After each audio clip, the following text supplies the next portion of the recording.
Panagutin dapat si VP Sara Duterte sa kanyang pang-abuso sa kapangyarihan at pagnanakaw sa kaban ng bayan.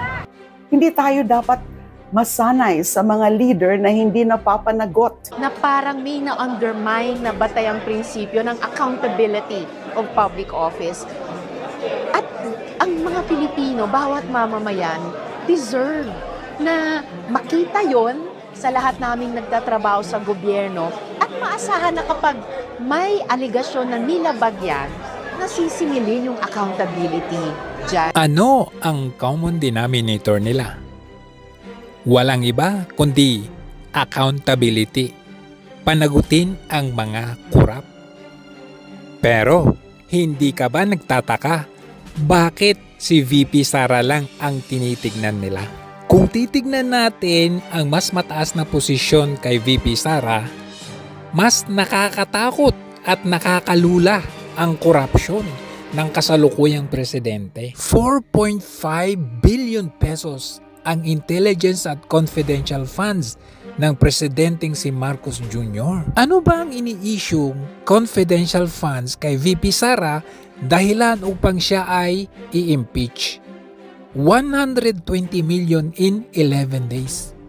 Bakit hindi tinatanong, kine-question ang 4.5 billion pesos ni Marcos Jr.?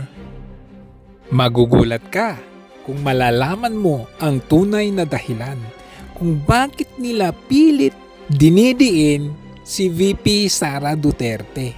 Hindi ito isang simpleng usaping confidential fund lamang, kundi nasa likod nito ay ang Amerika. Dahil nung panahon ni PRRD, natigil ang kanilang kalakaran. Kagaya na lamang yung EDCA under Pinoy administration.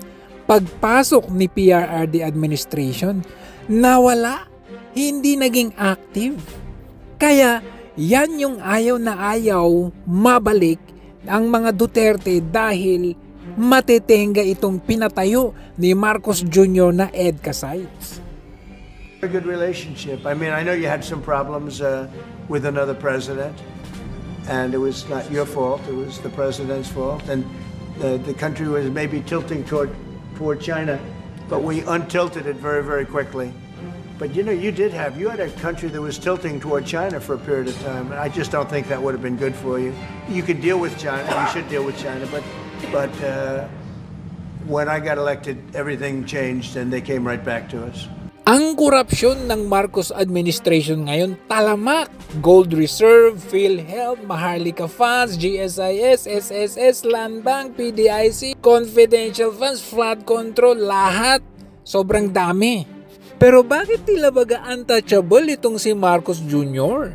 Well, kapag si Marcos ang inimpeach, alam na natin kung sino ang magiging presidente. At yan ang ayaw na ayaw mangyari ng mga progresibong grupo, ang CIA at ng Amerika. Alam ng mga dilawan na yan na weak leader talaga itong si Marcos. Para maiba naman ang nagiging impression sa kanya. I myself have that impression that he's a weak leader, that his administration is still struggling. Pero nakikisama muna sila dahil siya ang nasa posisyon.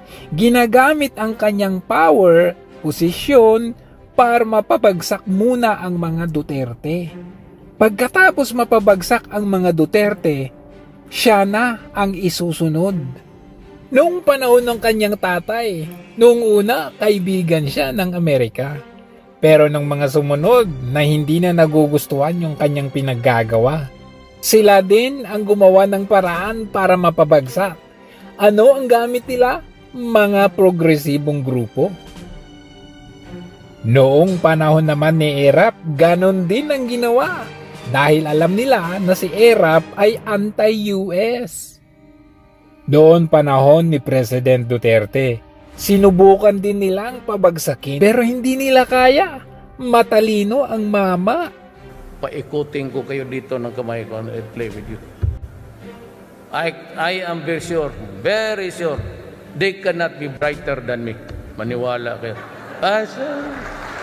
Ito lamang yung administrasyon na panahon ng pagtatraidor. kung saan mismo ang gobyernong ito ang nagsuko ng soberanya ng Pilipinas at pinayagang madala sa ICC si PRRD.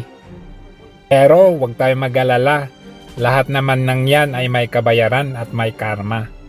Lahat ng ginawa ng taong ito, babalik din sa kanya.